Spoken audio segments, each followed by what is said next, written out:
It's Thursday, January 15th, and we have a loaded schedule. We're talking the division games. They're all set. They're ready to go. We're going to talk the wild card games leading up to that. We already talked Bears. We already talked Rams, but we'll talk a little bit more leading up to it. What are the keys to that game? Like I said, we'll talk everything else. We'll even hit some college football and maybe a little Bearhead. Stay tuned. We'll get to it. Let's get to it.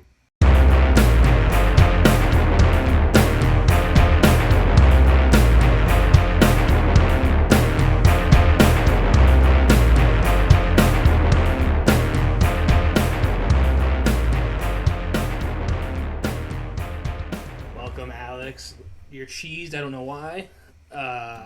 Your best cheesed. I'm happy. Your best That's Matt LaFleur. Not what that means. Your best Matt LaFleur impression. Yeah, dude, Matt LaFleur, heavy cheesed.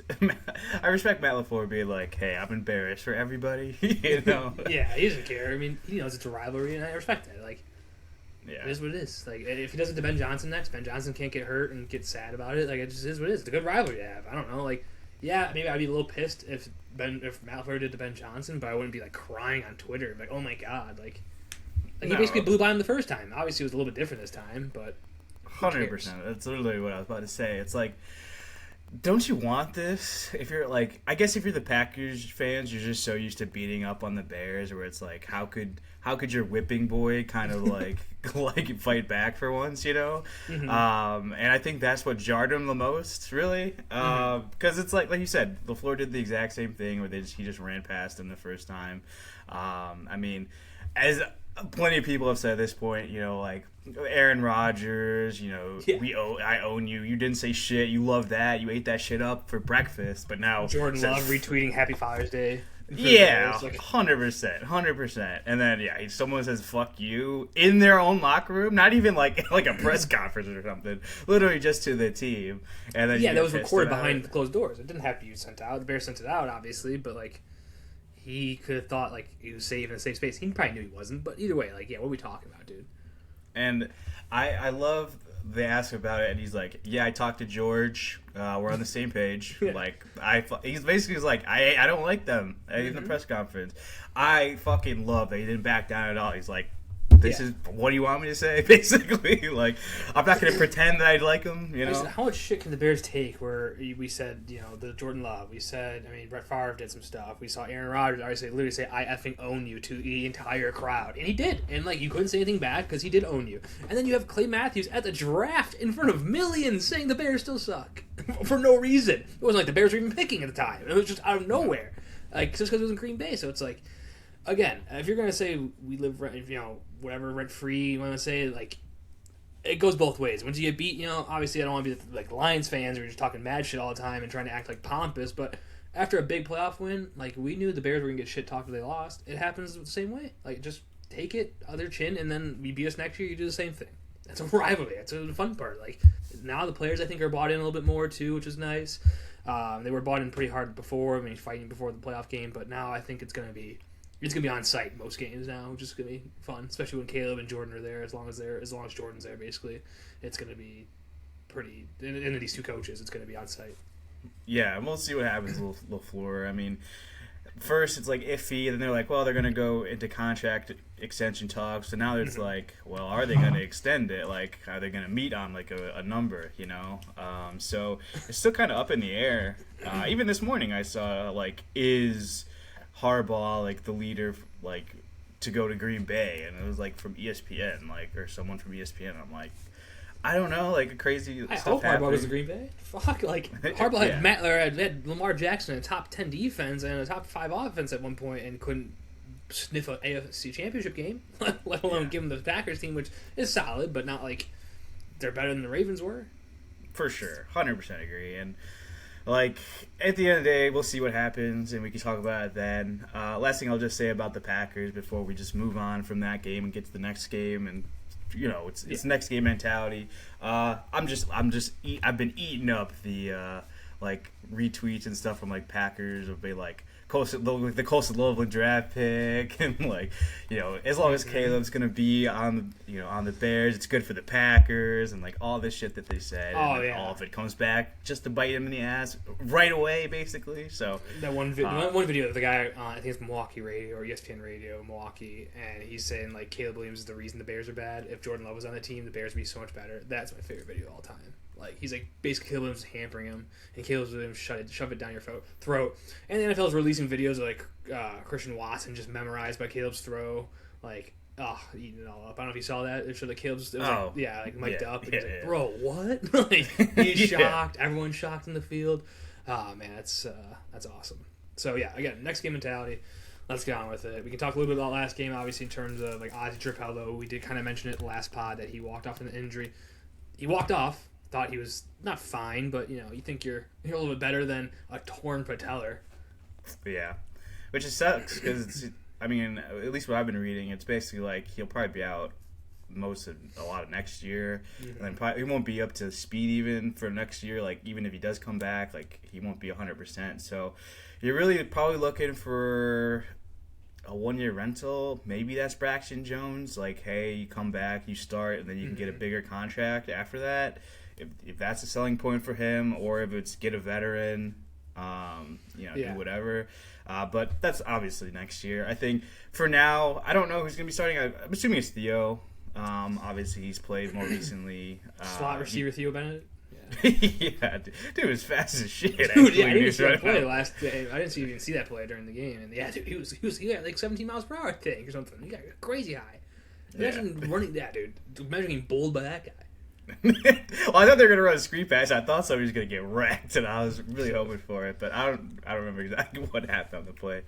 But yeah, last thing I'll say about the Packers Bears game is, you dirty dog, you dirty. I don't have any.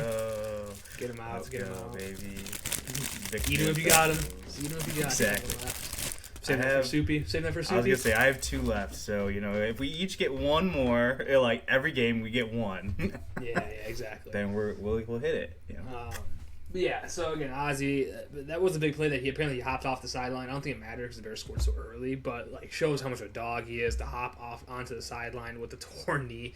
And like you said, it does suck for him. I mean, not talking about next year, but for his career, I mean, all you see is just people talking about his career's over essentially, which is not good. It's a career-altering injury. I get it, and it's very hard to rehab. So thoughts out to him. But yeah, Rams. We're on to the Rams. Matt Stafford, his hand's negative for an X-ray, so he's fine. But who knows how lingering that is? I mean, I feel like he wasn't good. He hit kind of like a little parabola there, where like he hit a terrible at one point after the injury, then a little bit after he got better. But anytime any throws to the outside, he was bad. Yeah, yeah. He kind of. Like you said, he made the play when he had to. He kind of Caleb Williams did, like you're like, oh, what are these throws after he got hurt, and then he made it when he needed to. So yeah, I think they said it's a sprained finger for sure. But obviously you can play with that. I think somebody said one time, this wasn't this year, but I forgot. I was listening. Sprain's worse than a break. No, it was like sprain. It was like he hurt his finger, and then someone asked him. He's like, "It's all right. I got 9 more." Oh yeah, I saw that quote. That's awesome. He's a dog. Yeah, and I just remember him. I don't remember who they were playing, but he was basically dying on the sidelines. They've showed this video 1,000 times at this point. Oh, the shoulder. Yeah, and he goes back in, makes the play. Yeah, so obviously he's got high pain tolerance, high toughness. So I don't think it'll be too bad, but like you said, I mean, even if it's 1 or 2 plays that fuck up, like that's a huge difference in a close game. Especially in a McVay system where everything's timing. Like, you need to be pretty pinpoint. Obviously he can make mistakes. The receivers are so good, but yeah, it's good to have. I mean, not root for an injury, but it's good to have him a little hampered. Like install anything down you can. I'll take Devontae Hamby pull. I won't mind.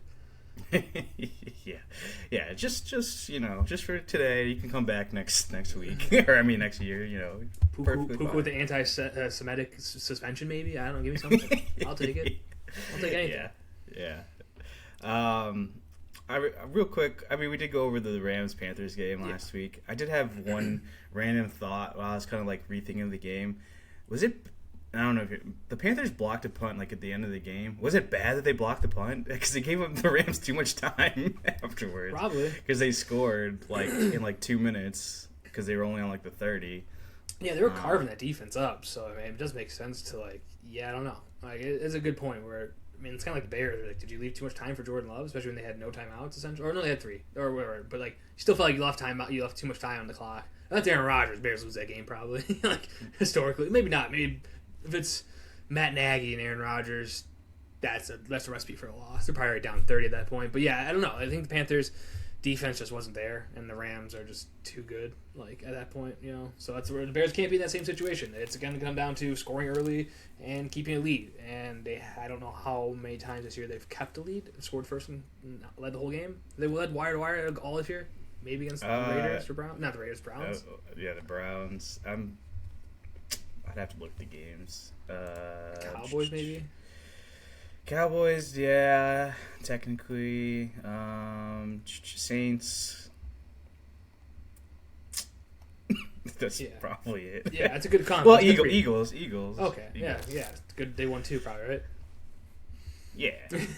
No, they're still a playoff team. But yeah, it's like, again, asking for a wire-to-wire win in the playoffs is, not, especially with the 3 games we got, where, the first 3 games ended in a fourth quarter drive to win under 2 minutes. So, yeah, I expect this Rams team to be good. I think the Bears fans saying stupid shit like, let's see Devontae and Matt Stafford and Colt. I don't know if they're joking or not. Like, they didn't play in the NFC North for 10 seasons. I get they haven't played for you. Yeah, give me a stat. Give me the stat. All right. It's a Matthew Stafford stat, not Devontae Adams stat. Matthew Stafford is 1-8 in games that are under 20 degrees in his career. Okay. And it's gonna be 15's the high on Sunday, and it's a night game, so it'll probably be like 10.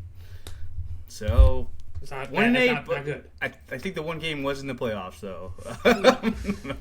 Okay, I saw a stat too. It was I think the Rams this year have only played one game that was under 35 degrees this year. Maybe it was 35 or 40, and it was against the Panthers, the game they lost. So 0-1 in cold game too. That's the coldest game they played all year. So, I mean, there might be something to it, but again, I just don't. It's still Matt Stafford and Devontae Adams. Like one played for Green Bay and the other played against Green Bay, Chicago, and Vikings probably when they had an outdoor stadium twice. So like the guy's pretty used to it, I think.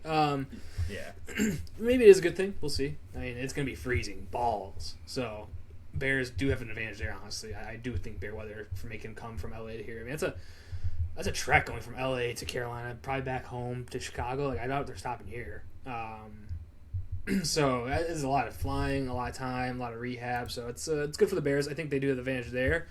And again, it's going to come down to how can the offense start. Because if you go down to the Rams early, I think that's where their defense can start teeing off. Because their defense has been poo-poo.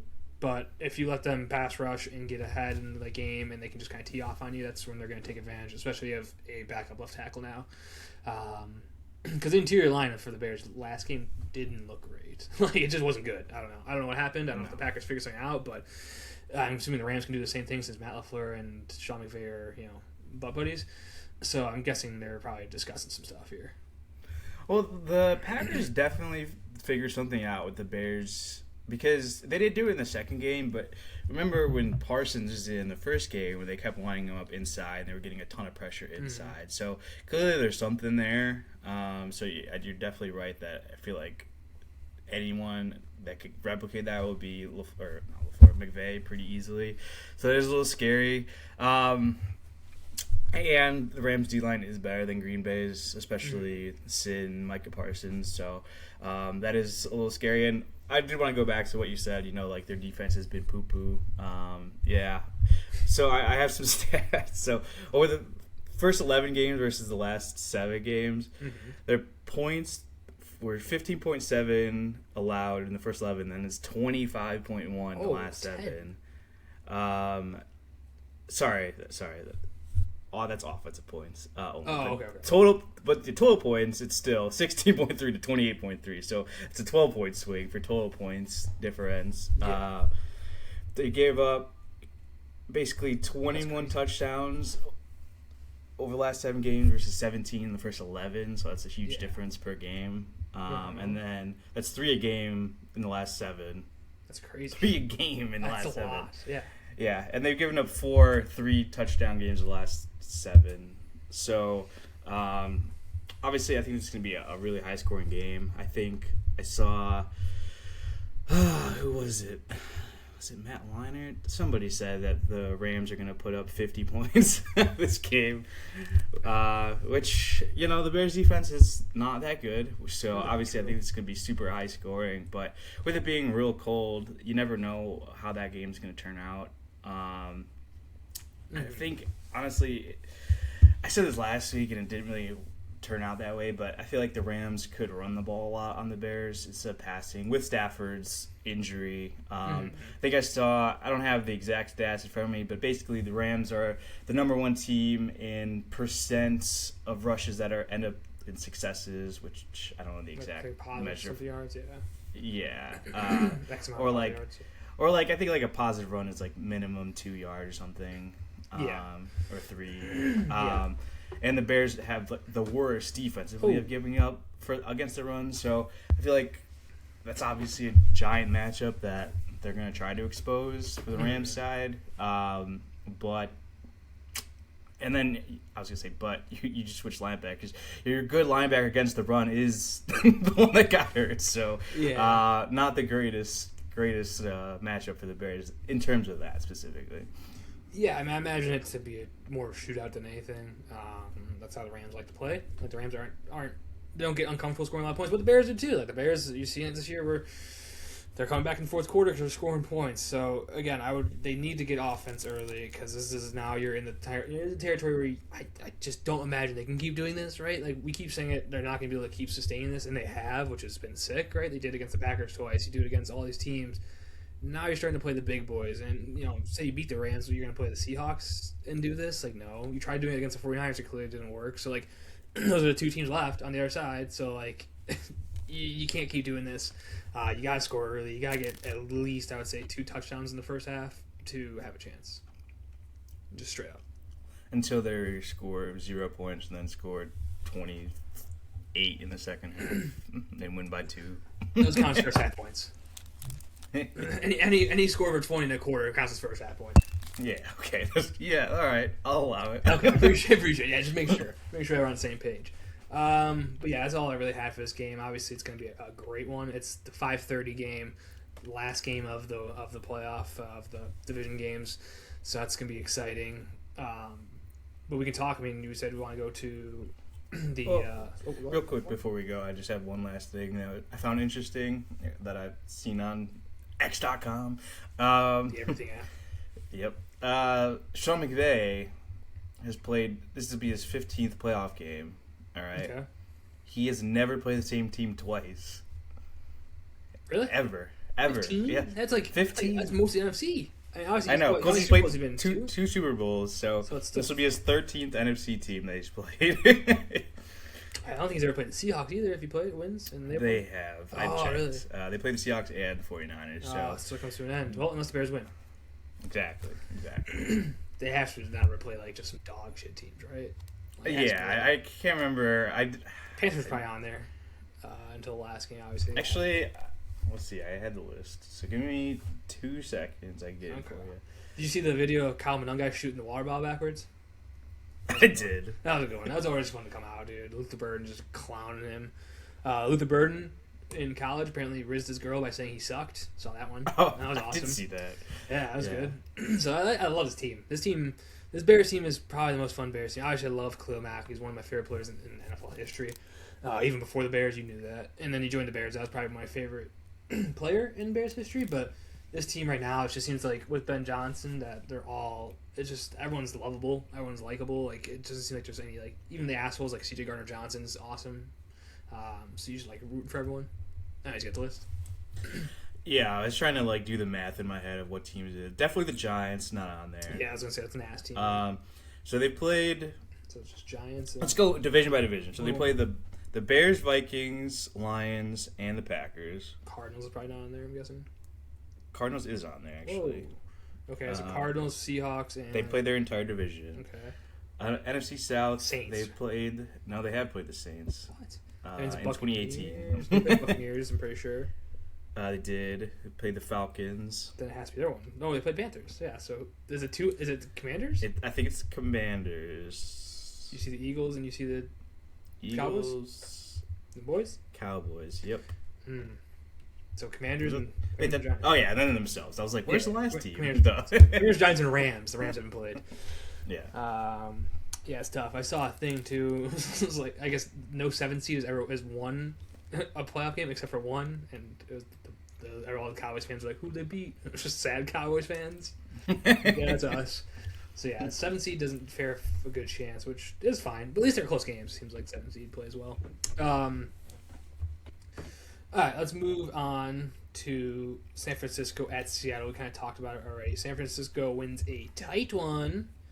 Imagine, like I said, it was close. Every game, those first 3 games came down to the wire. Or no, this one came down to the wire too, obviously, but it wasn't a 2-point. It wasn't a comeback at the end, right? I think the first 3 were all comebacks. This one was just AJ Brown trying to fight Nick Sirianni.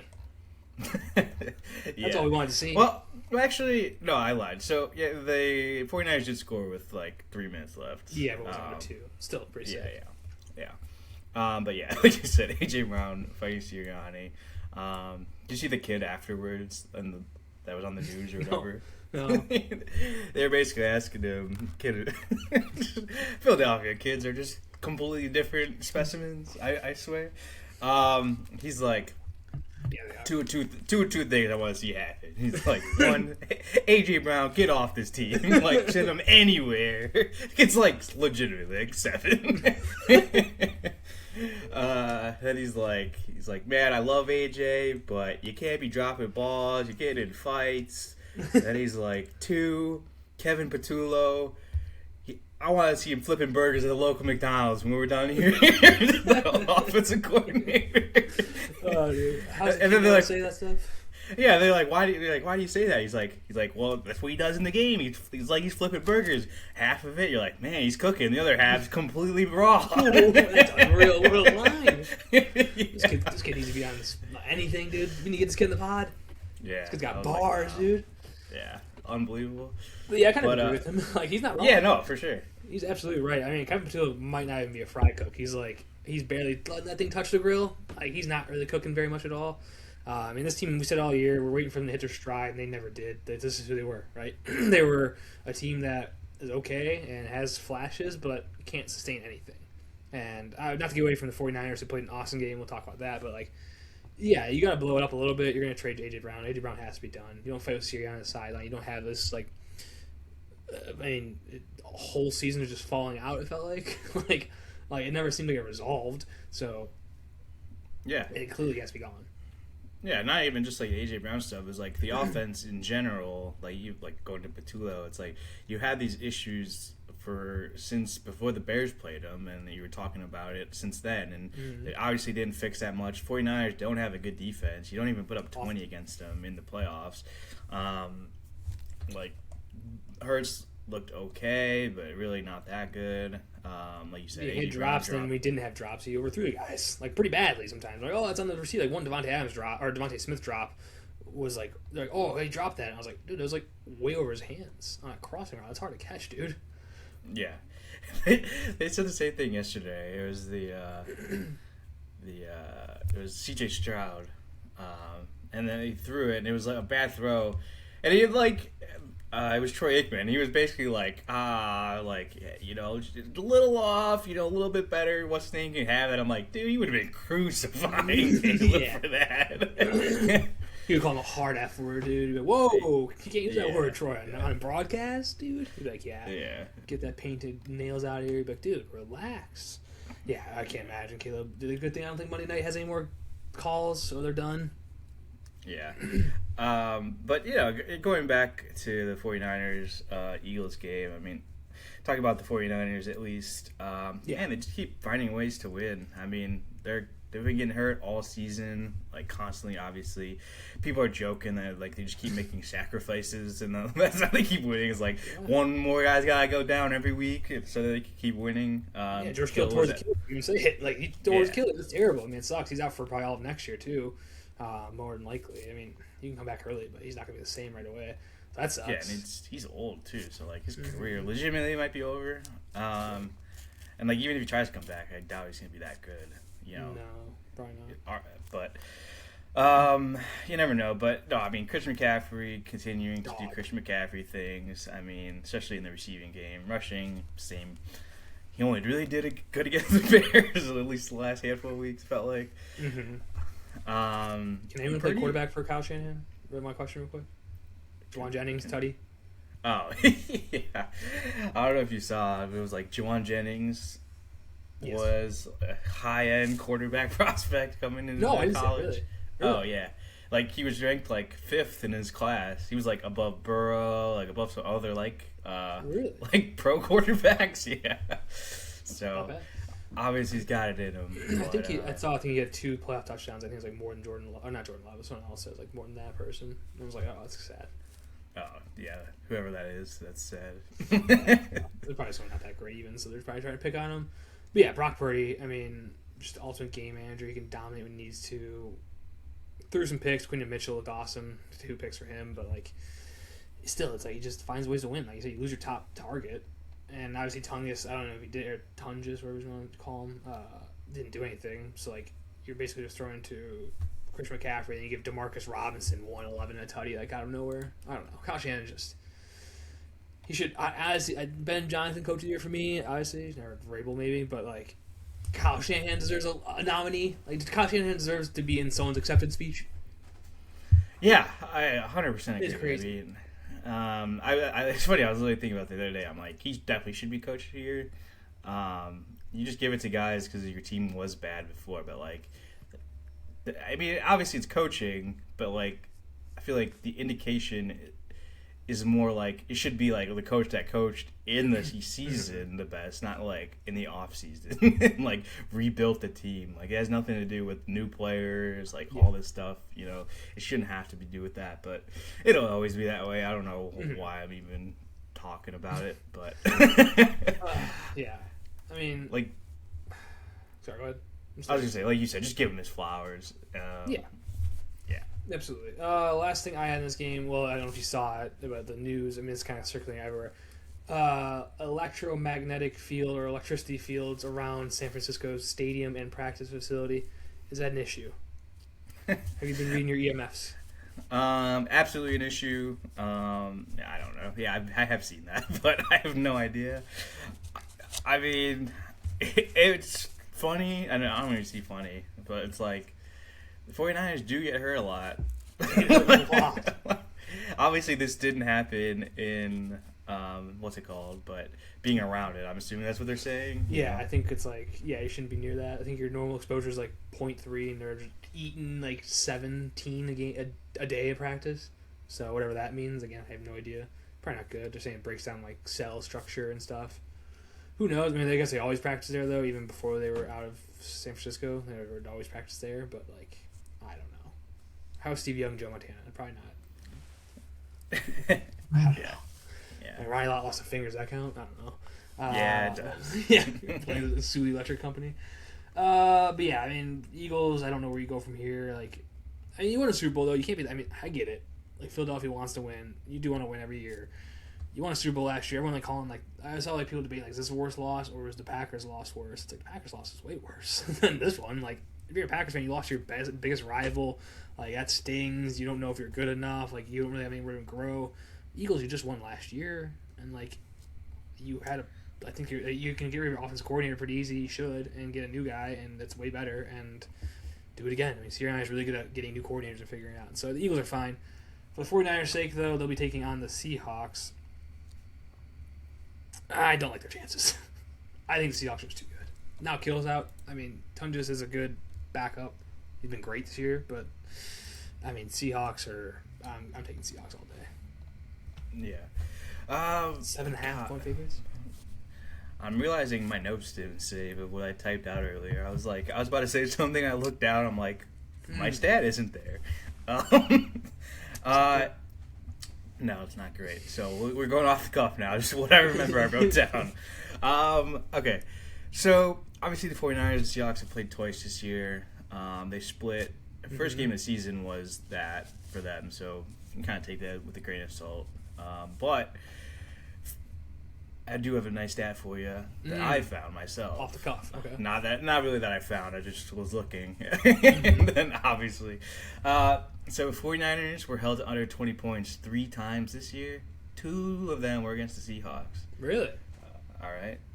Seahawks were held to under 20 points this year 4 times. Oh. 2 of them were against the 49ers. So, both teams didn't score 20 points in either game. So, this could be a very low-scoring, like, kind of to-the-wire, last possession kind of game. Okay. Obviously, the Seahawks defense is the number 1 defense in the, well... You're up there with the Texans. We'll talk Texans in a second. Yeah. Broncos, like, statistically, I think that the number 1 defense, like, yards-wise or whatever. Yeah, so obviously they're a very good defense. 49ers defense has been dog shit, so I'm just assuming that the Seahawks can put it on, especially having a week off, and you're kind of studying the teams that you probably knew that you're going to be playing. So, yeah, I like the Seahawks in this one. I think 7.5 is a lot, especially, like I said, the other games have been relatively close, so, and 49ers won one of them, so. Division game, whoever wins this one, obviously, kind of same thing, Bears. You want the 49ers to probably win, I guess. Yeah, for sure. 100% you want the 49ers to win. You get a home game if 49ers win, if the Bears win. And then Seahawks are just a better team, I would say. So they're beatable, though. I mean, this is like a point where, like, every team, honestly, the Rams feel the scariest. Like, if you can get over that hump, I feel like you're confident against anyone. I mean, Seahawks are better than the Rams, obviously, but, like, I don't know. The Rams just have that stink that's just better. A good stink. Like, damn, that team's the Rams, you know? Even though we talk about it over and over again, their defense isn't that good. Their offense has been kind of mid. So, like, it's a weird team. But, yeah, you just feel like they feel like they're a juggernaut somehow. And the Seahawks aren't there yet, but they are. They are the juggernaut. So, yeah. Maybe it's my dumb brain. Yeah, just like this. I think the Rams have I don't say as much, but I think the Rams offense and the Seahawks defense are like the same almost. Where it's like Seahawks defense extremely good, Rams offense extremely good, extremely efficient for the most part. Obviously, recently they've been struggling, especially with turnovers and stuff. That's, whatever. That's probably why they were number 1 in the season, which they were not turning the ball over ever. Yeah. So I think as a dumb brain, like you said, you, me, everyone, you go to offense. You see offense, you're like, monkey brain, you're like, I like offense, like this team better than another team that plays only good defense, Yeah. Texans are garbage. Yeah. Well, yeah, we'll talk about that. So, yeah, I mean, we're talking about 2 different teams that aren't even fucking playing right now. I'm not trying to get into it. I was gonna say I think it's just my dumb brain's not adapt to change enough. Where it's like I'm looking at, like, if you're in the Super Bowl, would you rather play the Patriots? Or what if Patrick Mahomes was healthy and the Chiefs are out there? Like, that's kind of scary. Like, I don't want to play that team. I'd rather play the Patriots. And the Chiefs had 4 wins or 6 wins. Like, it's just my dumb brain, right? It was the exact same thing we said about the Ravens. We were like, well, yeah, that and Eagles too. Maybe they turn on. No, they're bad. But yeah, I'm going Seahawks. I think did I have any other notes on this game? No, I mean, Sam Darnold. Oh, I did have a note. San Francisco kind of got boned a little bit. They play Saturday and they play Sunday. That sucks, especially after a team like Sunday then Saturday. Or Sunday, then Saturday. So they get a less day of rest, and you have to go against a team that rested the whole week. Especially when both the Rams and the Bears played on Saturday. It's not like there's one and the other, and you're like, whatever, Yeah. And then you could say it sucks for the Rams-Bears too, because all right, they have equal rest this week, but they're gonna get less rest next week for that matchup. So, yeah, weird scheduling. And I also saw that Fox was pissed that they don't get the Bears game. Fox is mad they haven't had the Bears game. Apparently, the Bears bring big numbers. I'm imagining to Chicago. So yeah, they didn't have the Bears game last week, obviously, because it was Prime, and they don't have the game this week because it's NBC. But I guess I don't know. I guess they said the Pacific Northwest does not pull as much as Chicago does, which is obvious. But I think San Francisco, and Seattle pull more than the Rams. Rams are kind of trash. So obviously the Bears are gonna pull heavy on that. I'd say the Bears are a 10, and the Rams are a 3, and then the 49ers and Seahawks probably both like 5s, maybe 6-5. See 49ers in there. Like, again, I'm just reading some bullshit. This is all fake numbers. I don't know why I'm even saying this right now, but yeah, that's what I got. Give me Seahawks, dude. Fuck this. I'm throwing out numbers about how many fans might be watching. I'm a Nielsen scale, like TV, how many millions. Hey, 12th man, that's important. Yeah. 13th man on the side at home. It should be the Seahawks.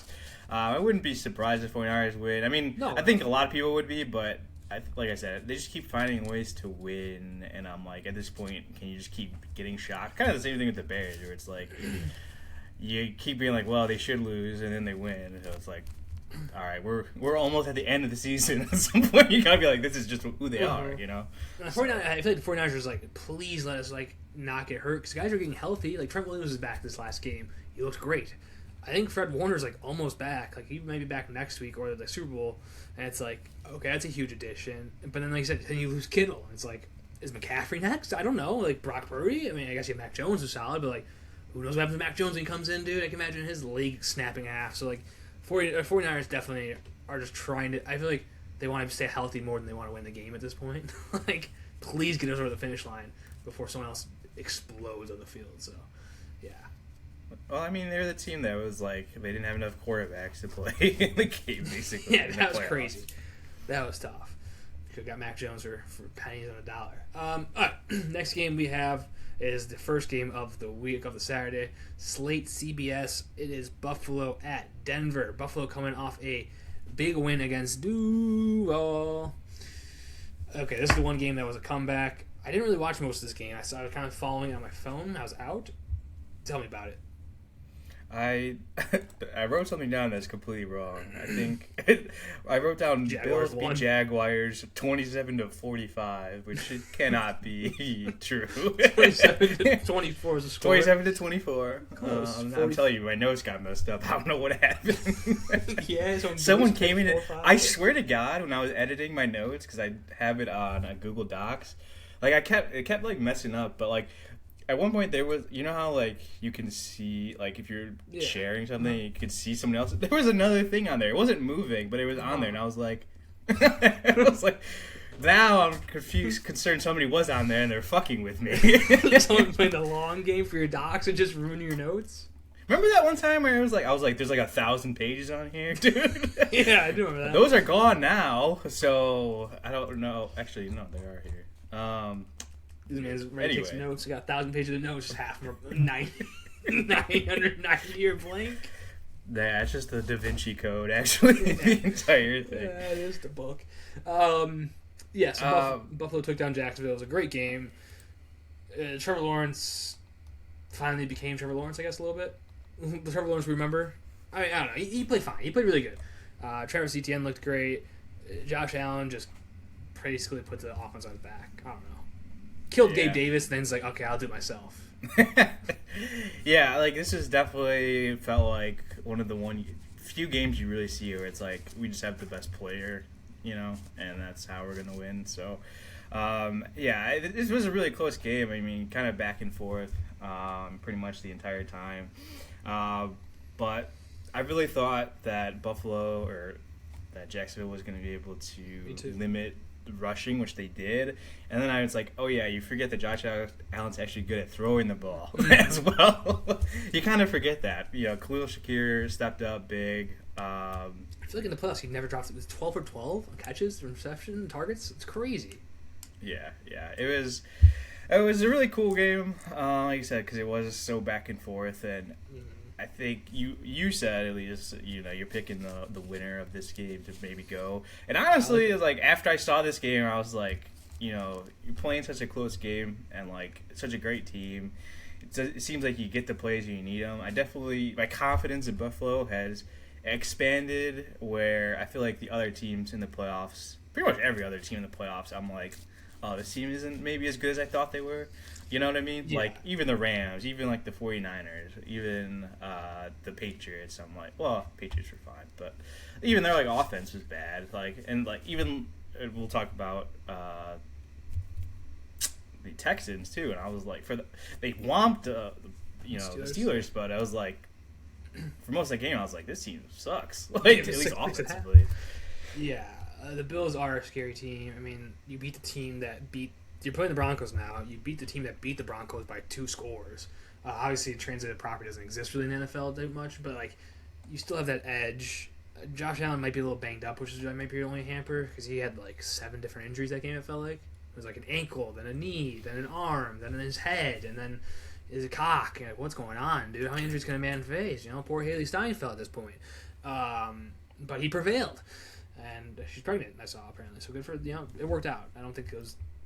Screw her. She didn't go to the game, dude. Oh, piece of shit, trash. I did see people ragging on her. No, she was like presenting at the Golden Globes or something. Yeah. So, but no, she gets to go to the game instead. It's like only her. Josh Allen's thing is important. No, that's true. That's a fact, actually. That person's right. Only Josh Allen's thing's important. No one rag on her though, but just remind her. But yeah, Jacksonville again. I mean, you'll talk about the bare head, but they actually should hold their head high. Liam Cohen, awesome coach. He's up there for coach of the year. I didn't mention him. Him, Vrabel, and Ben Johnson are probably the 3 front runners. Yeah, great team. I mean, Travis Etienne, I think they're going to give him a deal. He looked great. If Trevor Lawrence can play like that, Trevor Lawrence we saw, even this game, he was fine, most of the time until the very end. This team is a bright spot. The defense is really good, so I like him going forward. Yeah. They're way ahead of schedule. I don't think anyone thought they were going to be this good. No, I don't think so. I mean, obviously, most people didn't. But yeah, I mean, they're gonna have pretty much their entire offense back. It should, I mean, you have Parker Washington in play. Parker Washington, I don't know how he's just randomly good. Same thing with it's like Michael Wilson, but just like on a good team. Yeah, yeah. Especially because like, you brought in a different receiver who we thought was gonna be the answer. Then he is good too, but not Parker Washington good. I don't know. It's like, oh, we're gonna bring in Jacoby Myers. All right, Parker Washington, you're our number 1. He's like, what? Me? Yeah. He is. Yeah, so they could have 4 like legitimately good receivers. Next season, and plus a decent tight end. ETN's good, very good catch running backs. Like he didn't really do much on the ground. He did a little bit on the ground. I think he did actually a good amount. But like his receiving game is just as good. So yeah, you have weapons on weapons on weapons. Yeah, and their defense obviously is still pretty good. So. I'm really hoping it's not one of like the 1 year that they all overperformed kind of season. I don't think it is.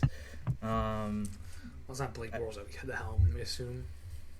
Yeah, but you're right. But it's not like we've seen T-Law be good consistently either. So, garbage time Blake Bortles might be better than T-Law ever was. Garbage time Blake Bortles might be the best. He put up so many numbers. Dude, Allen Robinson, the garbage time, you're like, oh, here we go. Dude, legendary fan. Him and Alan Hearns, legendary combo. I was thinking about them the other day. I was like, man, I missed that. But this game coming up. So the Bills are 1.5 point favorites in Mile High Stadium. I like the Bills just because I just don't trust Bo Nix. I mean, Sean Payton gets a week to fix things and to think about things and to prepare. But you couldn't really prepare for like who's going to win because you didn't know, right? Like you would think I thought Jaguars were going to win. They didn't. Not going against a Bills team that you don't know what you're going to get. So James Cook hasn't looked great, but he can turn it on. Obviously, your defense is great, but Broncos defense also hasn't been phenomenal lately, I'd say. So yeah, I don't know. I do think it's going to be a great game, but I do imagine. I guess the Broncos defense has been pretty good the last 2 games I just looked at. But against the Jaguars, Packers, get 34 and 26. But yeah, so I do imagine the Broncos are going to play good defense, but I think the Bills, again, you said the best player on the field again. The best player on the field is going to be Josh Allen. Yeah, and like one thing that Denver's got going for them a lot of times is, being at home. That's a huge advantage, Mile High. But like the Bills live in the cold, like I don't know, the elevation obviously not there, but like there shouldn't really be too much of a factor for that. Really, I just want to see what the Broncos' offense looks like because they have so many games where they come out so shitty. I mean, similar to the Bears, but they don't put it on. They're just lucky that they have a good defense where they hang around long enough to like score a few times. So I don't think that they're going to have the opportunity against the Bills. The Bills should be scoring at least a few times, in the first half or before the fourth quarter even. So.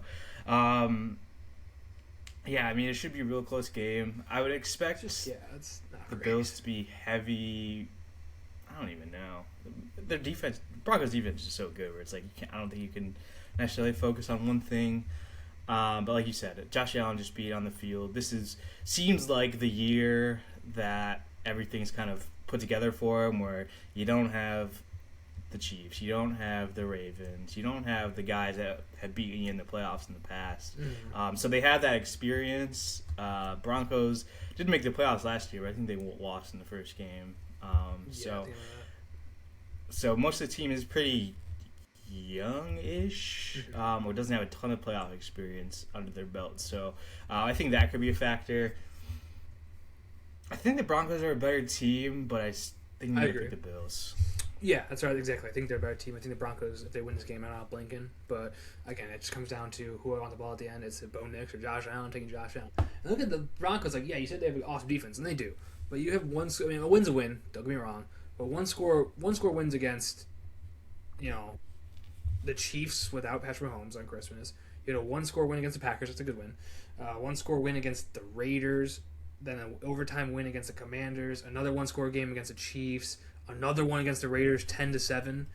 One against the Texans, a good one. One against the Giants, where you had to score 32 in the second half. And then one against the Jets, 13-11. Like, you beat the Jets 13-11. Obviously, we're going back to Week 6. That's a totally different ballgame, and I can pull up some Bills losses that are probably pretty bad. But, like, it's just we imagine their defense being so elite that's pretty bad. Like, one-score game against all those teams doesn't really translate to the Bills. To be fair, a lot of those was the offense not doing good. I don't think they're going to do good either. They're not going to. Yeah. I'm looking. I mean, I can say the same for the Bills. A one-score game against the Browns, Patriots, good. Bengals, yeah, okay. Well, we're not gonna do the ones. We're not gonna play that game. We don't play that game here. We don't play that game, dude. Saints, they dogged the Saints, brother. They beat the Jets 30-10, and the next time they played them, 35-8. They got the Jets number. Yeah, I mean, either way, this game's a toss-up. But give me the Bills. Yeah, this is 1.5 line, right? Yeah, 1.5. Bills are actually the favorite. Oh, really? That's what I have. Yeah, 1.5 Bills. Interesting. Okay. I don't have the line. I just wrote it down. No, I have Denver minus 1.5. Maybe it switched. I don't know. Maybe Sean Payton's got dysentery. Let's see. I'm on ESPN. Let's go to CBS. CBS has the opposite. CBS schedule. Fucking, of course, it doesn't show me. You Fox. Yeah, at least you didn't try doing the intro without knowing the date. That's true. I forgot. That's true. It doesn't matter. Whatever. Obviously, this is a close game. Just log into a betting app. Okay. We don't gamble here. We're good people. But if a gambling app wants to sponsor us, please, I will gamble my life savings for you. Yes, gambling is evil, but I have my morals can be compromised. Oh, absolutely. DraftKings wants to throw a freaking little bone over here, dude. We'll take it. All right. Last game, the last game of the division round. We mentioned already Texans taking on the Patriots. Okay, this is one we're gonna talk about two different games. So Patriots. Oh, we'll talk about Patriots first. Patriots took down the Chargers. That game was booty cheeks galore. Justin Herbert. I wanted to make a chart for him. I forgot to do that actually before the pod. It's gonna be one side's gonna be so bad. One side's gonna be elite, and then the middle is gonna be what if. This time he was so bad. Was it his fault? Not really. His offensive line. You said it last week. They're bad. Holy moly! I forgot how bad they were. I mean, I think they were literally ranked dead last in the league. You see the PFF grades going out, dude? Obviously PFF grades, but they do it's Sunday Night Football, so they do hey, Joe Smith, BYU. Yeah. They did it. Those guys, 3 of their linemen. I think it was Mekhi Becton, some white dude, and another guy. And it was the one guy was 44 out of 44 starting. No, all 3 of them are under 35, 35, 6, 7. They were higher than 35. It was crazy. That's tough. For starters, yeah, it's tough. Yeah, that's tough. Especially Becton, I think, was a big acquisition, too, in the offseason. So, really, if you're an Eagles offensive lineman, you should stay on the Eagles, probably. Yeah. It's probably a good call. But, yeah, no, I mean, they were really bad. I mean, the running game was not good. Herbert was the only thing that could do anything in the run game. It felt like. Yeah, Hampton was hurt. I think an ankle injury, but he got 1 carry. Like, he's gonna try to get him out there, and then they gave him 1 carry, and like, yeah, this guy's a bum. Let's give it to Vidal and Justin Herbert. Yeah. Yeah, it kept like the game was really really close, like for the whole game, and every time it kept like, all right, this is the chance for the Chargers sack. Like every time it felt like, or I'm like, and it wasn't like, oh, he gets fucking taken down like while he's running. It was like he's getting crushed in the pocket, like dying on the field for this team, and no one's doing anything for him. So, I don't want to defend him too hard because, like, obviously it's not like he did anything really. And they did fire their offense coordinator. Greg Roman is gone. Yeah, he just gets canned everywhere he goes, dude. He's the classic. Let's bring a guy in knowing he's not the guy. It's gonna be hilarious when they hire Todd Monken. Yeah. now that Harbaugh's gone. Road Jim brings in John. Not thinking UFC, but. yeah. Stand around. Yeah, to confuse everyone, like, yeah. no, that's not that good. Yeah. Bring it, dude. Get the hardballs going. Yeah, I don't know what the Chargers do. Again, I do think Justin Herbert is firmly overrated. I think he's the most overrated quarterback in the NFL. To be fair, I will say that on record. At times I've said he's so bad. Not sure there because again his offensive line is garbage. He does have some talent, and like he can have all the talent in the world, but he's so overrated. Where people are like giving him excuses, like what has he done though? He's basically Trevor Lawrence. Is it Trevor Lawrence? But like, no. Okay. I said he's basically the Trevor Lawrence with like a good PR team. Mm-hmm. Less bad hair, yeah. He's definitely he's like the more quirky Trevor Lawrence. Yeah, like where you're like you see him play, you're like holy shit. Sometimes you're like, wow, what a great play, like great throw, like this guy's awesome. But then when push comes to shove, what are you really giving me at the end of the year? Like, terrible playoff performances. I mean, you were a part of that team that was up against Trevor Lawrence. What was it, like a shit ton of points? I don't remember the exact. Yeah. So, yeah, I don't know. I mean, obviously you're probably, I don't know the extent of the injuries or how long they're going to be out, but obviously both of your tackles were out, and they're fucking perennial all-pros potentially, So, that's a massive loss. He was one of those guys. That's huge. You lose 2 of them. That's fucking insurmountable. And they did it throughout the season, but like, it took everything, and they just didn't have it. Yeah, like I've said it once. I've said it 1,000 times to myself and to others. Chargers are just cursed, man. Like until they make the Super Bowl, I'm never gonna bet that they're gonna make the Super Bowl. Like there's something that something fucks up always. Like they just they have a terrible game or something. And they just can't put it together for some reason. I mean, you switch coaches, you go to a coach that's supposed to be a winner, has made the Super Bowl, literally just came off a national championship, and you score 3 points. Like, I don't know. Like, what else can you say? You think Trevor Lawrence and Justin Herbert be switched if that one girl didn't look exactly like Trevor Lawrence and everyone roasted him? If that was like Justin Herbert, the girl looked exactly like him, I think he'd be roasted. But no, in all seriousness, I don't know where the Chargers go from here. Like, you put up 3. Probably should talk about the Patriots a little bit.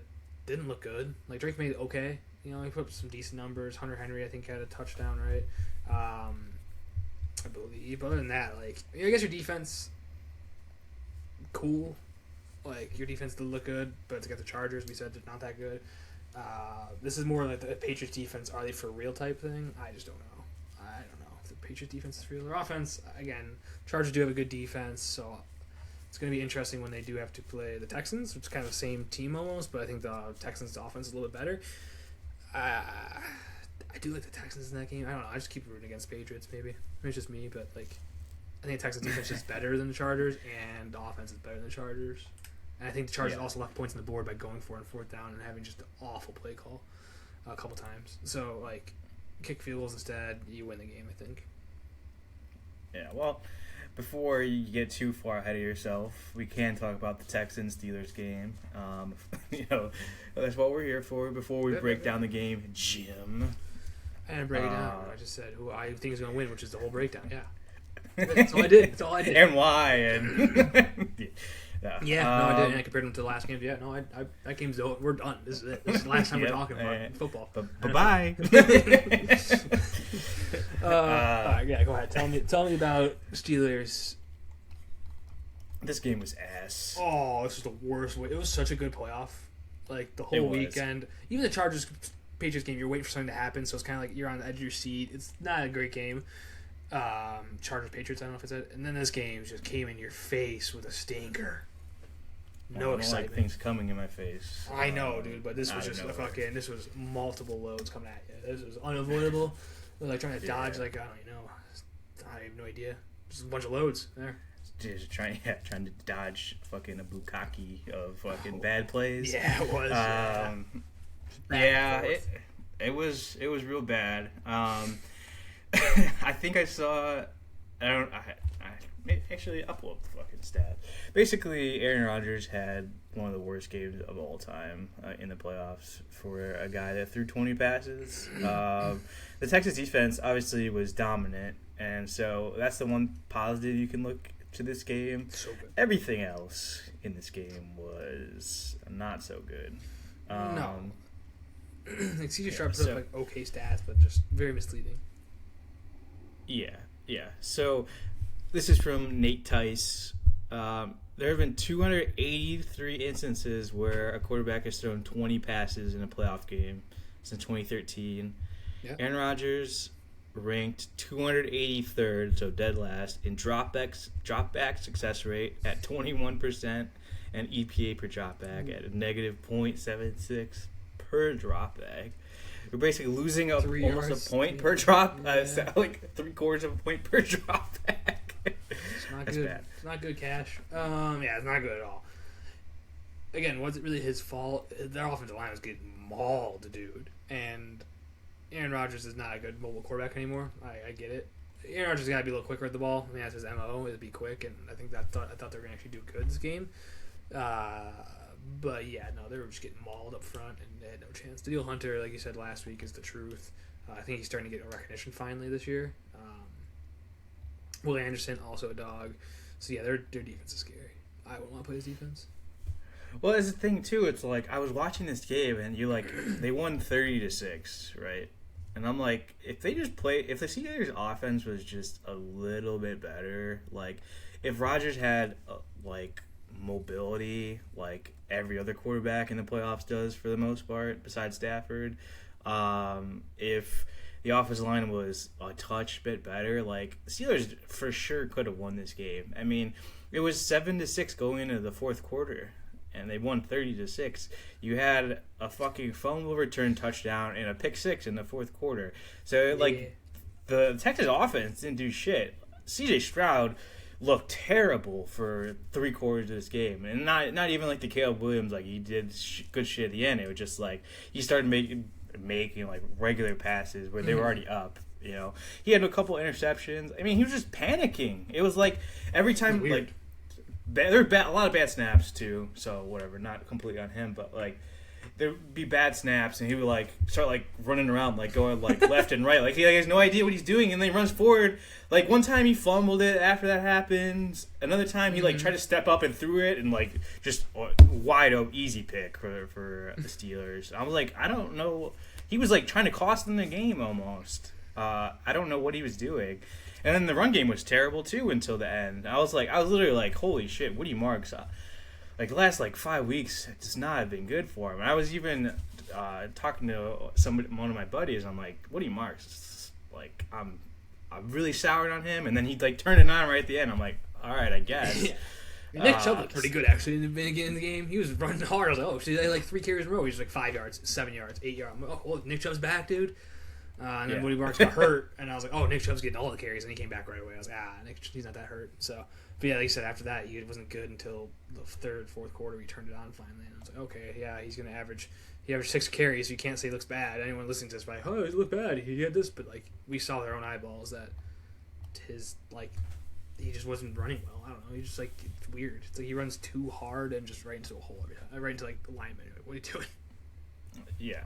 For sure. So as far as I started on the Texans, I was like, man, their offense, like Steelers defense has been good at times, but it wasn't even the Steelers defense. It was just like offense just fucking up. Mm-hmm. They just kept making mistakes. They're just, like I said, they're lucky that they were playing such a bad team, like the bad offense. Because I feel like any other team, they probably lose this game the way they played. Except the Steelers traded in those two bad turnovers that were points into punts, even just punts. Like they're down 10-6 going into a last drive. So like, not like crazy, unthinkable to win that game. So yeah, obviously you can't take away defensive touchdowns. They happen. That's crazy talk. But like, yeah, it's not like the Texans went out here and whomped the Steelers. The 36 is very misleading. The most misleading score of all time at this point. It's crazy. Yeah. So, Steelers, I mean, we can talk about them real quick before we get into the game. I don't know what they're going to do. You're fucked. I don't know. Absolutely. I don't know. Literally everything on their team, I have no idea.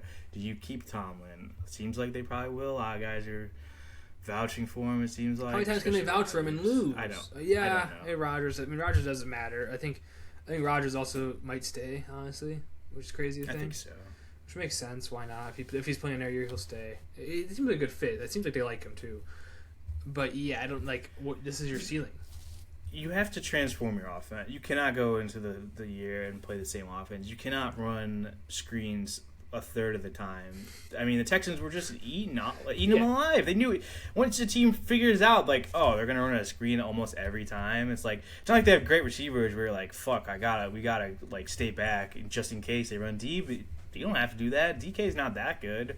And like especially the Texans where they have really good corners like Kamari Lassiter and the guy that I always forget his name, Stingley. I always forget his name for some reason. Stingley, obviously are very, very good. So, if you go against the Texans again, like it's gonna be the same shit. Like so, they need to figure out something else on offense. I mean, you got built out the season by Lamar being hurt and the team being like quitting essentially. Like, do you think you're going to compete against maybe the Ravens are not as good as we think they are, but I imagine the Ravens are going to be better next year. So, like, what is the Steelers' next step? You're not getting a franchise quarterback in the first round. Why would you? Or how could you? Maybe you could. I don't think so. Your run game doesn't exist. You don't have a running back. Your number one running back is trash. You draft a running back. You don't even play. R.I.P. Caleb Johnson. Offensive line's solid, but not good. Not really good. It wasn't good against this team, so I would say not even solid. Pretty bad. And your defense is ancient, other than T.J. Watt, who seems like every year he wants to leave. Good luck. Well, I don't know if you saw it. It's like T.J. Watt's 31, 0-5 in the playoffs. Steelers have lost 7 straight in the playoffs. I think the last 5, it can't be all 7, but I think the last 5 were all by 10 points or more.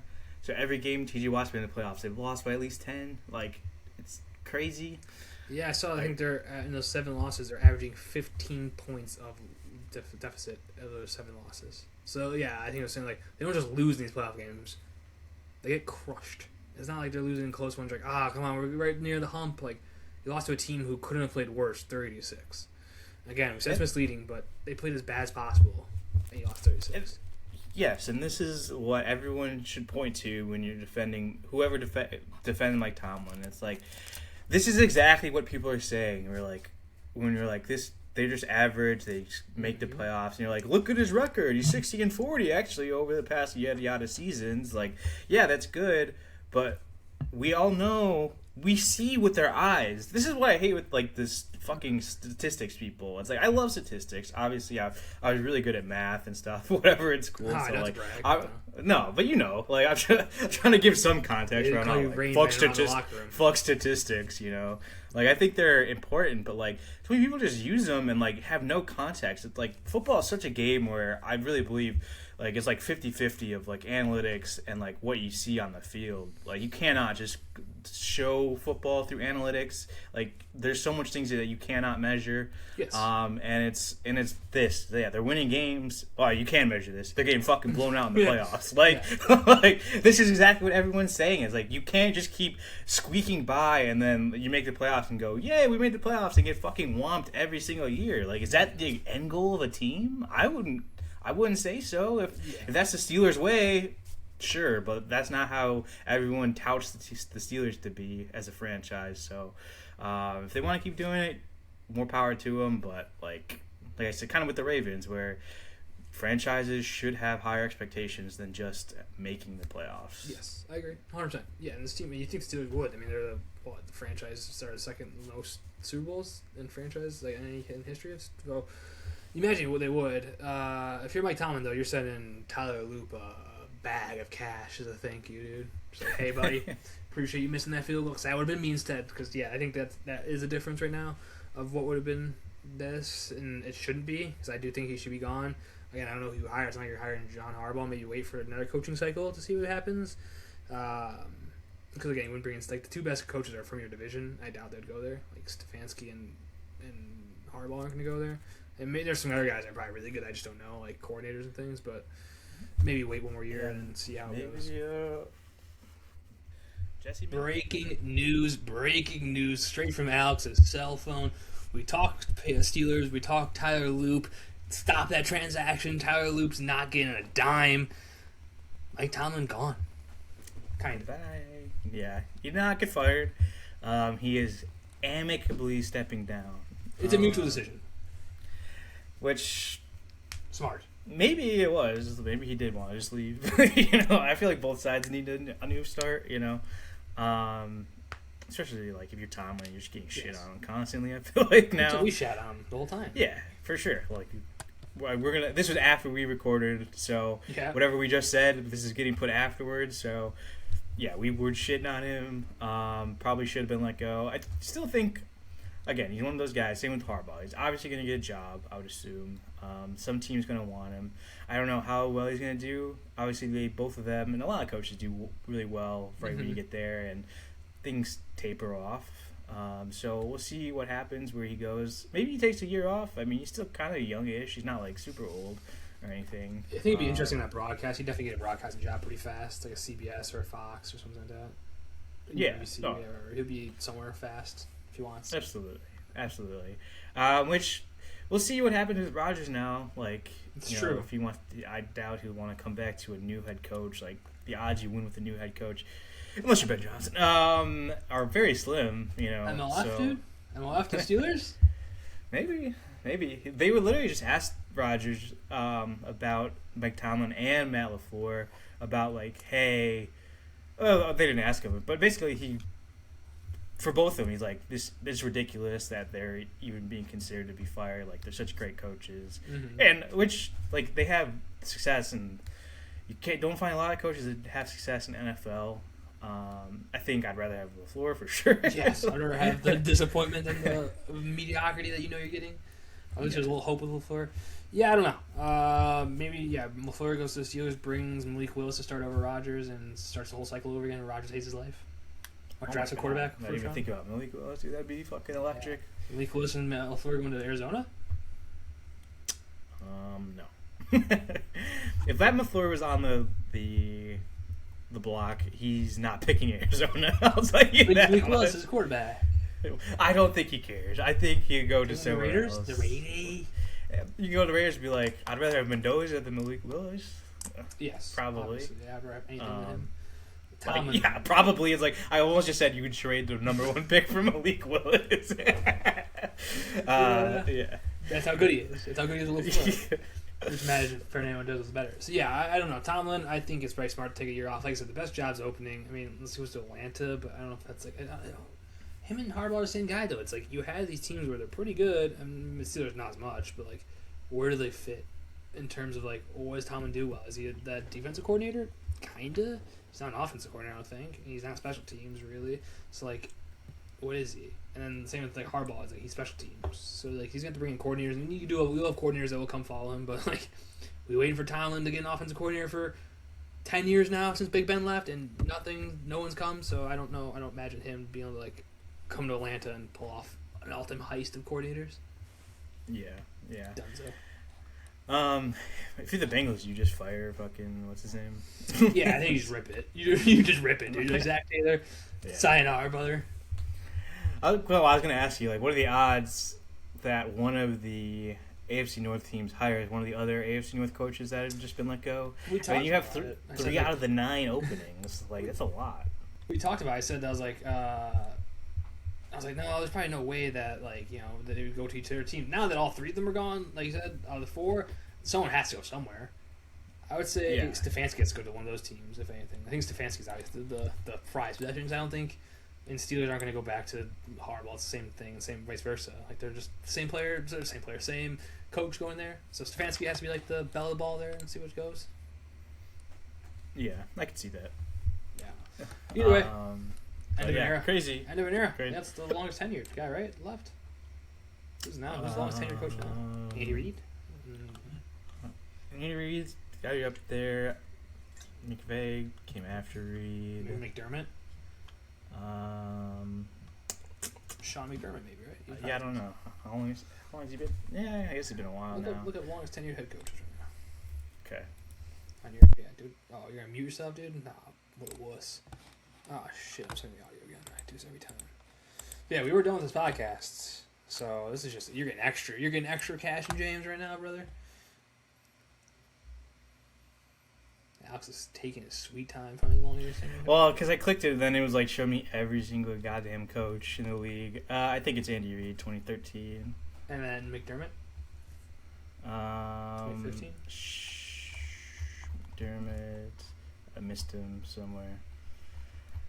Buffalo, 2017 was McDermott. So that's tied with McVay and Shanahan. Whoa. Imagine being in the fucking NFC West and Shanahan and McVay get hired in the same year.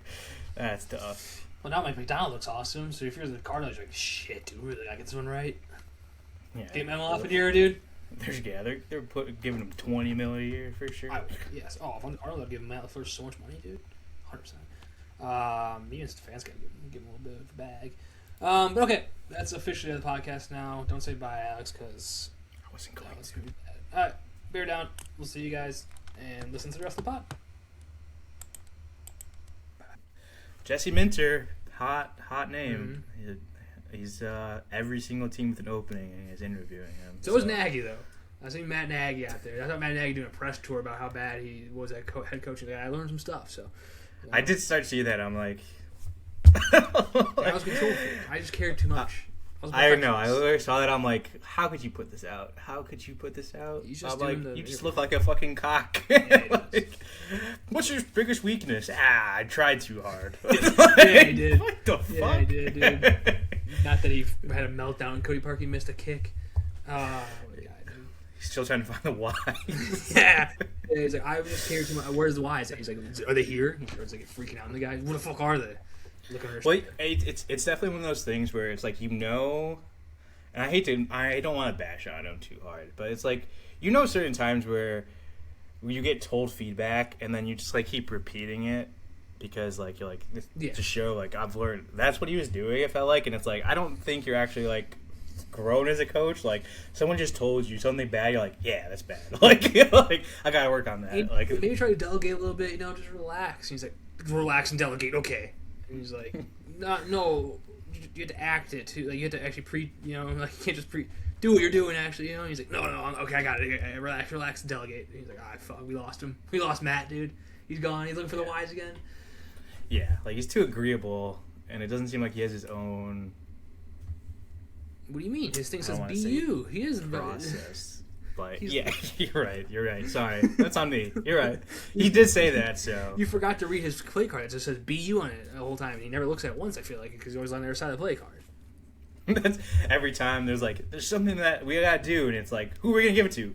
You, be you. It should be me. You're right. He's actually playing like battleships. He's like, be you. Something to your battleship. All right, real quick then we'll talk Texans, New England. We didn't talk about that game. Who do you want in this game? Or who do you think who do you want? But man, like I said, it's the lowest over in the 41. I was liking the Texans as my Super Bowl, but man, if you win 30-6, you'd be like, that didn't impress me. Like it. Both these teams didn't play the best they could. I can say that for a fact.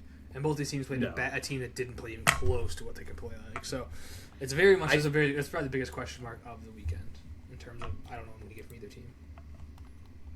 Yeah, like realistically, I don't know if the Patriots have played a single good defense in the entire season. Until the Chargers, right? And Chargers, does that count as good?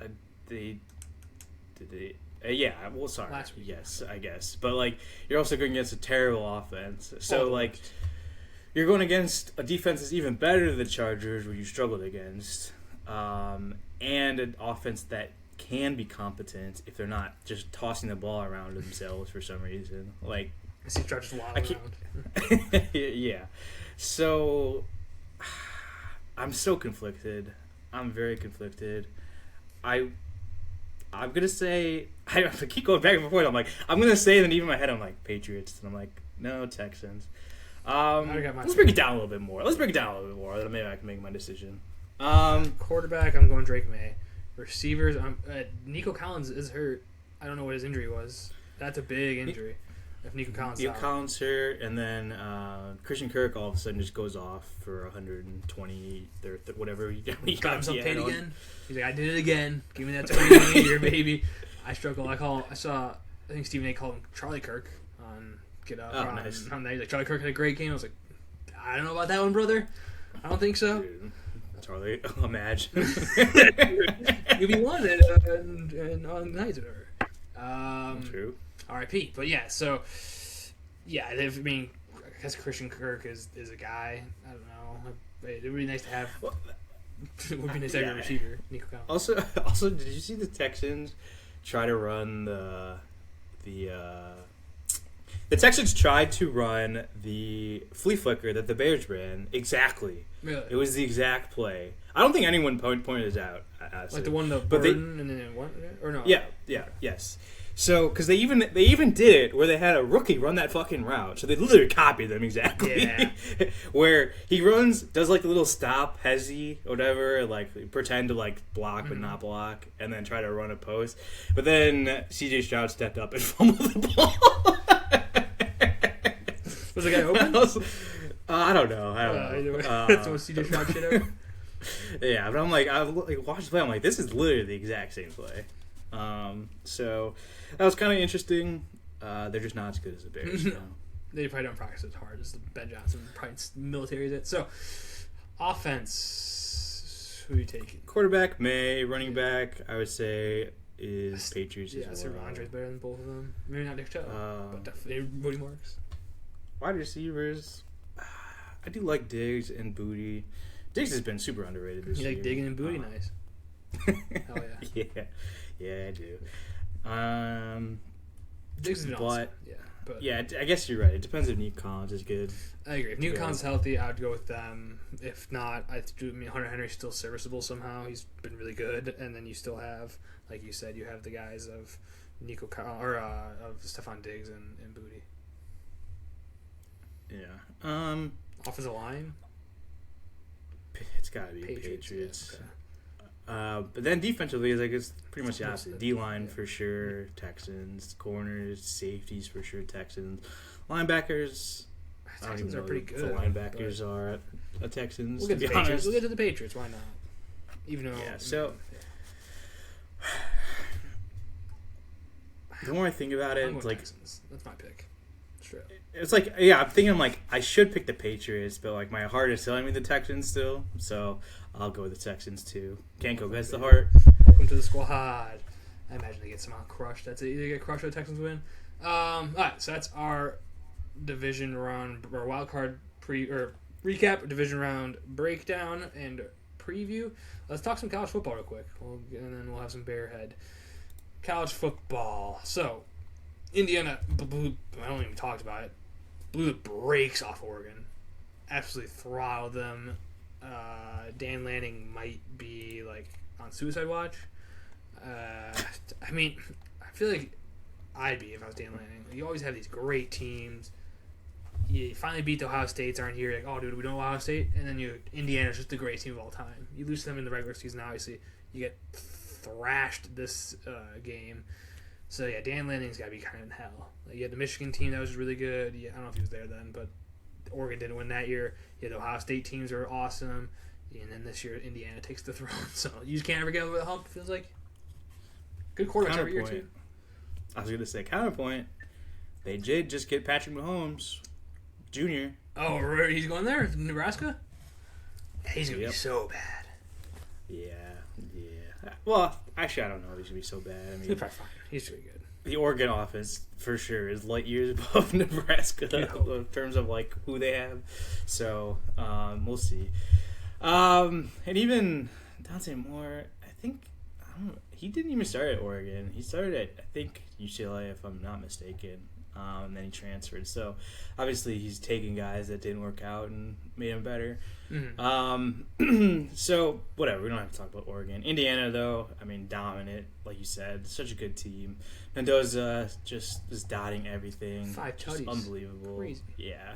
I think we did talk about these games, but We didn't talk about Indiana. I think we talked about the one before. So we were talking about Chambliss and saying I've never seen anyone get denied another year. That's on me. That's on I know. That's on me. I've seen it now. I watched it live happen. So yeah, I don't think we talked to Indiana, which I don't think. I mean, we don't need too much to get into this. But Indiana versus Miami, it's in Miami technically, or not technically. It is in Miami, so technically a home game for Miami. But I don't see a way Indiana loses this. Especially like they mentioned it too. Like they get a little extra rest now. They're used to that. They already did that. They're the only team really to handle that very well. Now Miami has to. Obviously, you're at home. It's not as bad, but like it still matters a little bit. I think Kurt Signet is just a psychopath that gets these guys ready for everything. Yeah. I mean, they're so good. I mean, I think the line's like 9 points or something like so that. 8.5, Indiana. And again, you're basically away. Yeah, that's true. That's very true. So I can't imagine Miami wins. I mean, they play a lot of close games. Obviously, their defense has been really good for the most part. Wasn't as good last game, but like still, their D-line stepped up. I mean, what's the name? Had like 7 pressures again or 6 pressures. Bain, yeah. So the Indians' offense is just too elite. I don't think any team can stop them, and that's the problem with Miami. It's like they're relying on their defense to make plays too much, and their offense is decent, but like it's definitely not at that level of like Indiana. So the worst part is Indiana's defense can just take over too. Like Indiana's defense might be better than like Miami's. I mean, Oregon, they give up 22, decent amount, but still Oregon. You give up 3 to Alabama. You give up 10 to Ohio State, and then like. I mean, they don't give up many points. Like, they give, 10 to Illinois at the time. Obviously, Illinois, but like 20 to Oregon again. Like, they don't give up that many points. And these are top 5 teams, top 10 teams that they're not giving up over 20 points to, which is impressive. And like, they just swarm. They get turnovers, kind of like the Bears. They get takeaways. So yeah, I mean, unless Carson Beck goes off this game, I can't imagine they're winning. It would have to be a Carson Beck show, and then the defense shows up. Like, that's the only way they win. It has to be Carson Beck throwing for a ton. We saw, like I said, Fernando Mendoza just dying. Like, he was 17 for 20 with, like, 200 yards. He did nothing. But then it's, like, 5 touchdowns. Like, oh, he was just hitting everything. Perfect. Okay. Yeah. I mean, him and Elijah Surratt are just such a good combo. Elijah Surratt is going to be a really good even NFL player. He'd probably go in, like, the 4th round and just be, like, super good. I bet you. Yeah, I mean, it feels like it's too insurmountable. It's not even like talent wise. It's like coaching wise. Yeah. Like, well, I hate to say I say talent wise, but I hate when people say that too, because it's like you're graded at one point in your career. Like, this is years later. You know, like guys have played years. As much as you graded them in high school, they played years more of that in college. So things have drastically changed since then. But it is interesting. I did see it was like they only have like a handful of like 4 stars or whatever. Yeah, 0 5 stars, right? Yeah, so gives hope. Like you said, I was thinking about that when you asked about the Illinois of the world, you know, which gives hope. But obviously, the coaching is just so good, where it's everything is perfect. It seems like offensively and defensively, they don't make mistakes. And like when you don't make mistakes, and you have a Heisman that can put the team when he needs to. It's like I don't know. It's just I don't know what team can beat him, especially Miami. Like they're having a great run, obviously, but it's not like they were the most dominant team ever, or at any point in the season, really. Indiana's been that team basically from start. Like they've just been dominant. They are, I mean, one of the best teams I've ever seen. I mean, I said 2019 LSU probably comes up there just because their offense was so. And maybe LSU is just we think it's better because they're all translated to the NFL pretty well. A lot of those guys. So like, oh holy shit, these guys are good. But like, and they were great. Don't get me wrong. But like, this team is 15-0. Like, gonna be national champions probably. Like that's absurd. So yeah, credit to Signetti. Like I said, he's a psychopath. I think his practices are always like pretty short. They said, but they're just high intensity, high like going after it. So like, which I like a lot. Not just like spending time doing jack shit. You're actually going practice and going home, which is nice. Giving people like time off, but also hitting the things you need to do. So yeah, that's pretty sweet for Indiana. And like you said, it gives hope to the other teams. I mean, Indiana's never been here, so Illinois is bigger, so like Illinois gets 5 stars, so it brings hope to them, brings hope to their teams. They get 5 stars. They get 1. Did they get 1? They never got 1. Tell Brett to fucking get off his fat ass, dude. There's not really that many 5 stars, to be honest. It's true. It's not basketball. There's only like 30 or so a year at most. They all go to Ohio State and like Alabama. Pretty much. Losers. Go to Indiana. Go Hoosiers. All right. That's our national championship breakdown. We both have Indiana. I mean, I have no contest, but we'll see. And last up here, we're going to end with our Bearhead of the Week. Alex, who is your Bearhead of the Week? My Bearhead is reporters. After the Jacksonville game. Oh, no. After the Jacksonville game, Lynn Jones of the Jacksonville Free Press, she basically... Shout out Lynn Jones, respect that. Yeah, as well, you know. Free Press. Sounds legit. Anyway, should I have not read that part? Anyway, basically, Jacksonville reporter, she... whatever, gets called on, and essentially she's like, hey, good season, coach, like, keep your head up, you're the guy, like, whatever, let's keep it going. Yeah. And then you just have a flood of reporters coming out being like, this is unprofessional, like, you don't do this during the press conference, like, I saw people trying to go for credentials. I'm like, does this bother you so fucking much that you're going for the credentials? And literally everybody on planet Earth outside reporters was defending her. Yes. And it just showed how bad reporters, like, they're like, you can't do this, it's wasting time for people who are trying to work. It's like, all right, when you ask fucking the dumbest questions alive, like, who gives a fuck? Like, you would have never seen Jacksonville's reporting. If you have to see what other game did you see any reporting from? Literally zero. The Bears just talking about fucking the Packers. That's it. It wasn't even reporting. It was just that was more Ben Johnson. Yeah, Liam Cohen looked so happy when he got that question, dude. He was about to cry. It looked like. Yeah. Yeah, because it's like you spend all this time like berating the teams, like so much like you're supposed to be unbiased. It's like you guys aren't unbiased. No, like you go on your fucking platforms like this is the Bear fucking podcast and the Bears are gonna beat the Packers this week. You can't ask a question about if the Bears are good though. Like to Ben Johnson, like no, it makes no sense. I'm listening to Dave Kaplan right now. Yeah, like, you can't pretend to be unbiased. Like, if some of you are biased against teams you're fucking reporting for, first of all. Yeah. Is that Mark Potash? He fucking hates the Bears. Yeah, it does make sense. He's a Bears reporter. How? Yeah. But he's not like a fan of anyone else, it seems like. He just hates the Bears, specifically. He's like, Yeah. And it's like, how many and like, whatever, you want to say... whatever, you shouldn't be asking stupid questions or whatever during a press conference. And I could even kind of agree to that if you didn't see so many that are like, how does it feel in the locker room? What are you going to be like, you know what, the locker room's great right now. Like, they're just always like, whatever. Or asking about a dumb injury. This guy's contract's up. What do you think? He's like, they asked LaFleur, like, your contract's up. What do you think? And he's like, I'm not thinking about that right now, dude. Like, I get it. Maybe he is, but, like, why would he... What do you want him to say that? You want him to admit he's thinking about his contract? He doesn't want to say that. He knows he's not going to say that because it's bad. Yeah, you literally... The only things you do is... Right, that's what I was about to say. You're literally just looking for a clickbait, something. Mm-hmm. That's all you're doing is your job with those questions. So, if you got rid of those questions, if no one asked those questions, maybe I could agree with you. But you repeat those questions every single week that have no meaning to them. You're literally getting nothing out of it. And you kind of just sit there and do nothing. I mean, literally, like...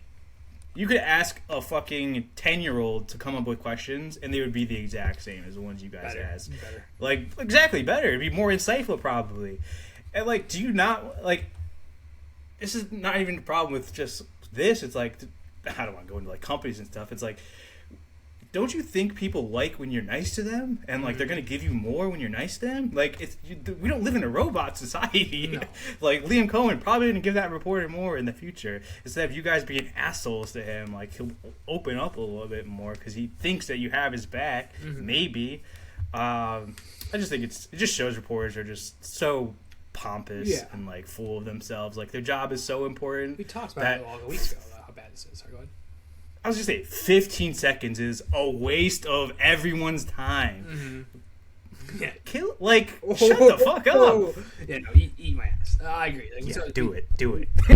We said, I said before, like reporters just live to either get the headline click or like they're waiting for people to get hurt. Like they want that shit. So yeah, they're not. It's not a fun business to be in. It's basically just Nightcrawler, essentially, the movie. The best was one reporter was like, you should ask questions about this. It should only be professional. And then it's her fucking asking Aaron Rodgers about his wife's wedding ring that he doesn't know his wife's. Like, what does that have to do with fucking football? Literally fucking nothing. So go fucking fuck yourselves, all of you fuckers that ask these dumb questions. You're so fucking, like I said, they're just so full of themselves. It's like, I don't know what they were trying to get out of showing that they're a bunch of assholes, but like, no one's gonna like you now. Like, everyone's gonna be like, well, I don't want to go to these reports. Imagine Lee Cohen saying like that, like the reporter like, "I chick's an asshole for asking me a question." He's like, "Dude, no, like she told me I didn't even ask questions. She told me I did a good job." Yeah, so just showed that reporters are basically useless. They already have become pretty much outdated at this point with new media and stuff. And it's like, I don't know what you're trying to cling on to. Like, maybe change, and then you become more relevant again. But it just seems like they do change, and then they just go back to, like, we talk about CHGO. I'm not going to dog on the podcast, but, like, they changed. They were different. They were innovative. They were awesome. And then they seem like they just feel like crotchety old men all over again, and, like, just conformed right into the... I mean, they got bought out, so that's probably why, but it's conformed into being classic Bears media, where it's like, what's going on? Like, they're probably pissed that Cluff got asked. Well, and just, I don't want to go into the CSGO too much, but it's like, if you were to ask the fans of that show, who is the person you watch for, who do you like the most on the show, it's probably Greg Braggs, who isn't even a fucking reporter. No, he's just he's just a guy because he loves his team, and people like to see that kind of stuff. And, like, he has analysis, of course, but it's not, like, this cocky fucking bullshit where it's like, I know more than everyone else because I'm a reporter and I get scoops. It's like, you get what people tell you because it's your fucking job. Just shut the fuck up and, like, go away. I don't, like, get some brightness in the world for once. Jesus Christ. Yeah. It's sad. And that's it. That's my end. Mine's not going to be nearly as long. My bear head of the week is just the Red Sox. Mostly the Red Sox GM, probably. So as we mentioned on the Bears podcast, the Cubs signed Alex Bregman. Woo. Actually, a huge signing for them. Obviously, you get the third base Gold Glover. It comes out, though, that Alex Bregman actually wanted to go to the Red Sox, probably, and they had an offer in place that was pretty similar to the Cubs, but less money. And then... And Scott Boras is obviously his agent because he's everyone's agent. He went to the Red Sox and said, hey, you guys are offering a lot of money. I think it was like 6 years and maybe like $150 or something like that. But the Cubs are offering 5 years and $150 and like $160 or something. I forget, maybe $170. So they're offering more money in less years. Can you guys match this or come close to it because Bregman wants to stay here? Red Sox, instead of saying, no, we don't want to match it, or, you know, like, yeah, we'll try to match it, they said, we don't believe you. I get it. Boris, probably an asshole, probably used that tactic a few times, but I don't believe you. And then, like, I think they asked 3 times. I think they asked, like, hey, dude, we have another offer. We are going to take it. We have another team on the table. And they're like, do it. Show us. And they did. Well, luckily they did. Thank God. Like, how stupid are the Red Sox? And then the Red Sox, then, like, it comes out they're upset that there's another team involved. They didn't know. They didn't think there was a real team. So, yeah, they're the Bearhead just because they didn't assume their team would want a Gold Glove all-star third baseman. Well, yeah, it's like not even necessarily money too. It's like I was like, well, if they put even like the no trade on there, he probably would have accepted it at that point, and they wouldn't do it.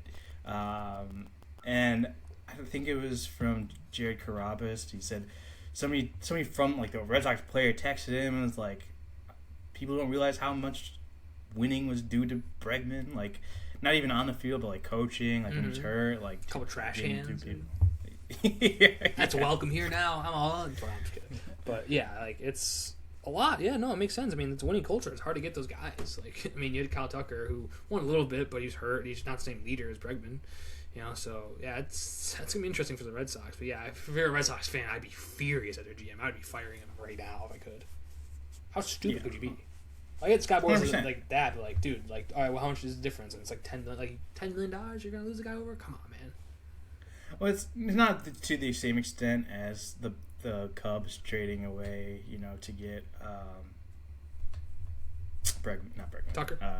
Tucker, whatever. But like, you get Bregman last year, and then you get rid of Devers, who was probably your best hitter at the time. Whatever you want to say, good or bad. People have different sides on that.